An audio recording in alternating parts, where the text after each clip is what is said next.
In this lecture, we'll be looking at the advantages of solar panel. One, like we've said, it can be replenished by nature. It has multiple application. It requires little maintenance. It's easy and fast to install in a house. It can help you to reduce your electrical bills.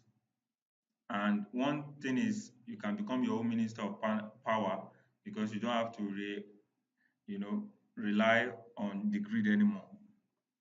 And one thing is that you also contribute to the reduction of CO2 in the atmosphere for every kilowatt hour you produce. So this is a very fantastic one. The advantages far outweighs the disadvantages. Now, disadvantages we have is dependence on weather and the performance losses. It requires sufficient space.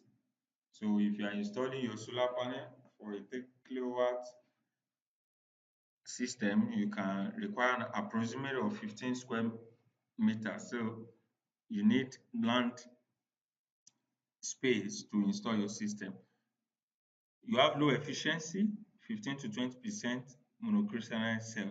But don't forget, I told you monocrystalline has a better output than the polycrystalline.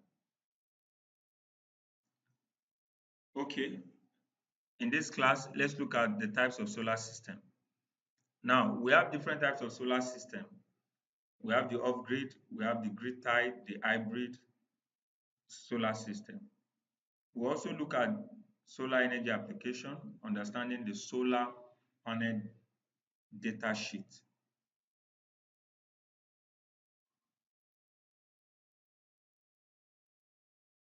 For off-grid system, as the name implies, off-grid, that means utility does not cross the location. You don't have the utility lines crossing the location. So what are we talking about? You have your solar panels. From these solar panels, you have your current flowing to the charge controller. Now, what this charge controller does is to make sure that current flows through this battery, and it also serves as protection for this battery because when this battery is filled up, it prevents the battery from overcharging.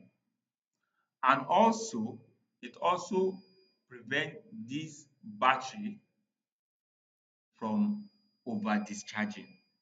So this solar controller prevent this battery from overcharging and from over discharging. Now, it's very important for you to understand this. You have connection point on your solar controller. The first positive and negative is for the battery, is for the solar panel rather. The third and fourth goes to the battery. The fifth and sixth one goes to the DC load. So you can actually power your DC load from the charge controller. So the charge controller takes supply from the battery to power your DC load. Importantly, this charge controller through this DC load also helps you to understand the state of your battery.